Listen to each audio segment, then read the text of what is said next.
Halo, Shalom. Perkenalkan nama saya Minda Dayana Suisa. Di sini saya akan membahas tentang fungsi dasar sistem operasi. Fungsi dasar sistem operasi adalah menjalankan operasi dasar pada komputer. Sistem ini dinilai sebagai komponen vital yang mendasari kerja perangkat lunak atau software lainnya. Sistem operasi sendiri mempunyai fungsi dan tujuan, yaitu kenyamanan atau kemudahan, lebih efisien dan juga kemampuan untuk berevolusi. Semua fungsi dan tujuan sistem operasi komputer tersebut merupakan sasaran utama kepada pengguna saat menggunakan komputer. Yang berikutnya jenis sistem operasi komputer. Yang pertama Windows. Dilansir dari WGU, sistem operasi komputer ini telah berdiri dan dikembangkan sejak tahun 1985. Windows merupakan salah satu sistem operasi komputer yang tergolong populer. Windows terus berupaya melakukan pembaruan demi meningkatkan pengalaman pengguna, upgrade software dan hardware, hingga lebih mudah diakses dan digunakan. Beberapa versi dan pembaruannya diantaranya Windows 95, Windows Vista, Windows 7, hingga seri terbarunya Windows 11 yang mungkin sudah dirilis pada 5 Oktober 2021. Mac OS.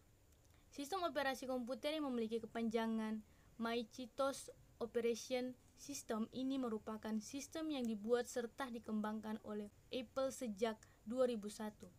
Sistem ini hanya dapat bekerja pada perangkat khusus milik Apple. Komputer yang ketiga Linux. Linux merupakan keluarga sistem sumber terbuka, yang mana sistem ini dapat dimodifikasi dan didistribusikan oleh siapapun. Linux tersedia dalam banyak versi open source yang berbeda serta dapat diunduh secara gratis. Yang keempat, Android. Android cenderung lebih identik dengan smartphone. Namun ada juga tabel convertible yang menggunakan sistem operasi komputer Android. Contohnya, perangkat Asus Transformer yang berfungsi sebagai tablet. Namun setelah kamu menambahkan keyboard, tabel tersebut dapat diklasifikasi sebagai komputer Android. Oke, yang berikutnya sejarah sistem operasi. Menurut Tannenbaum, sistem operasi mengalami perkembangan yang sangat pesat yang dapat dibagi ke dalam 4 generasi. Yang pertama, generasi pertama pada tahun 1945 hingga 1955. Generasi pertama merupakan awal perkembangan sistem komputasi elektronik sebagai pengganti sistem komputasi mekanik. Hal itu disebabkan kecepatan manusia untuk menghitung terbatas dan manusia sangat mudah untuk kecerobohan, kekeliruan, bahkan kesalahan. Generasi kedua dimulai pada tahun 1955 sampai dengan 1965. Generasi kedua memperkenalkan batch processing system, yaitu job yang dikerjakan dalam satu rangkaian, lalu dieksekusi secara berurutan. Pada generasi ini sistem komputer belum dilengkapi sistem operasi, tetapi beberapa fungsi sistem operasi telah ada. Contohnya fungsi sistem operasi ialah FMS dan IBSYS. Generasi ketiga dimulai pada tahun 1965 hingga 1980.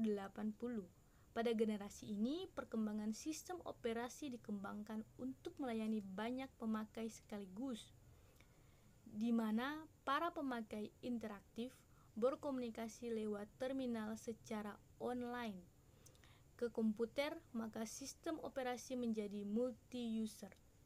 Digunakan banyak pengguna sekaligus dan multi-programming atau melayani banyak programming sekaligus. Yang berikutnya generasi keempat, pasca 1980-an. Dewasa ini, sistem operasi dipergunakan untuk jaringan komputer di mana pemakai menyadari keberadaan komputer-komputer yang saling terhubung satu sama lainnya. Berikutnya layanan sistem operasi.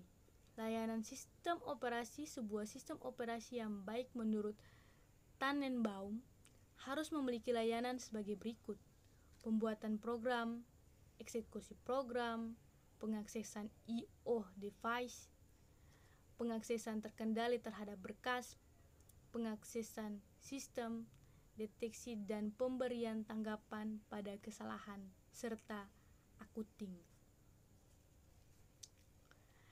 Di sini ada gambar struktur komputer. Yang pertama ada sistem operasi komputer seperti yang teman-teman lihat. Yang kedua struktur I/O. Yang ketiga struktur penyimpanan. Yang keempat struktur hierarki. Yang kelima proteksi perangkat keras.